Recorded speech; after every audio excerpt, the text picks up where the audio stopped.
உலகத்துல கடவுள் படைச்ச எல்லா இனத்துலயும் வந்து பார்த்தீங்கன்னா, சிற்றினம், பேரினம் அதாவது சின்னது, பெருசுன்னு சொல்லி எல்லாமே இருக்குது. ஒரே குடும்பத்திலே வந்து சின்ன உயிரினம், பெரிய உயிரினம்னு சொல்லிட்டு.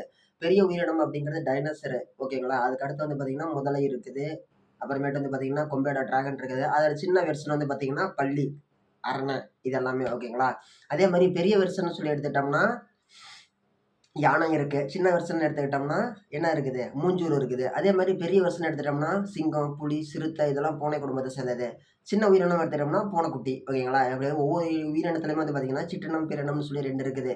ஒரே உயிரினத்தோட வகையில வந்து பார்த்தீங்கன்னா, பெரிய சைஸ் இருக்குது, சின்ன சைஸ் இருக்குது. அதே மாரி மனிதர்களோட உயிரினத்திலயும் வந்து பார்த்தோம்னா, நம்மளோட மனுஷங்கள்ல வந்து பார்த்தோம்னா, அ மனுஷங்க அப்படிங்கிறது நார்மலான மனுஷங்க.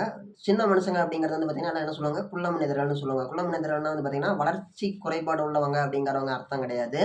அவங்களுடைய உயரமே வந்து பார்த்தீங்கன்னா, லில்லிபுட் அதாவது கட்டை விரல் உயரம் மட்டுமே இருக்கக்கூடிய மனிதர்கள் தான் வந்து பார்த்தீங்கன்னா, சிற்றினம் ஓகேங்களா?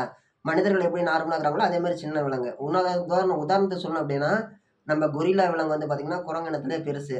சாதாரண சின்ன குரங்கு அப்படிங்கிறது இவ்வளோ சின்னதெல்லாம் கூட இருக்குது. அதே மாரி தான் வந்து பார்த்தீங்கன்னா, மனுஷங்கள்லயும் வந்து நார்மலான மனுஷங்களும் இருக்கிறோம். அதை விட சின்ன மனுஷங்கள் கட்டை விரல் அளவு உயரம் உள்ள எட் அ வில்லிபுட்டுன்னு சொல்லக்கூடிய மனிதர்கள் இருக்கிறாங்க. இவங்க பெரும்பாலும் வந்து பார்த்தீங்கன்னா, கொல்லிமலை இந்த மாரி இடத்துல இருக்கிறாங்கன்னு சொல்லி நம்பப்படுகிறது. ஆனா, அவங்க வந்து மனுஷங்கள மாரி இருக்க மாட்டாங்களாம். சற்று டிஃபரெண்ட்டா இருப்பாங்களாம். அவங்கலாம் வந்து பார்த்தீங்கன்னா, அதிகமா மனுஷங்களோட கண்களுக்கு தென்படாம இருப்பாங்களாம். ஆனா, அவங்க வாழ்ந்த வீடுகள், குகைகள் இதெல்லாம் வந்து பார்த்தீங்கன்னா, வெளிநாடுகள்ல நெறைய இடங்கள்ல வந்து ரொம்ப ஒரு மர்மமான பகுதியில இருந்தெல்லாம் கிடைச்சிருக்குன்னு சொல்லி நெறைய பேர் வந்து வீடியோ இதெல்லாமே வெளியிடுறாங்க. ஆனா, அதுல 100க்கு 90% வந்து பார்த்தீங்கன்னா, ஃபேக்கா தான் இருக்குது.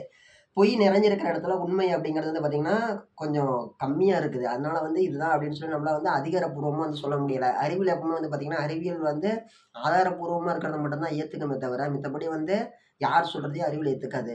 இது இப்படி இருக்குது அப்படின்னா, இது என்ன ப்ரூஃப், என்ன எவிடன்ஸ்ன்னு அறிவியல் அப்படிங்கிறது கேட்கும்னு சொல்லி நீங்க தெரிஞ்சுக்கோங்க.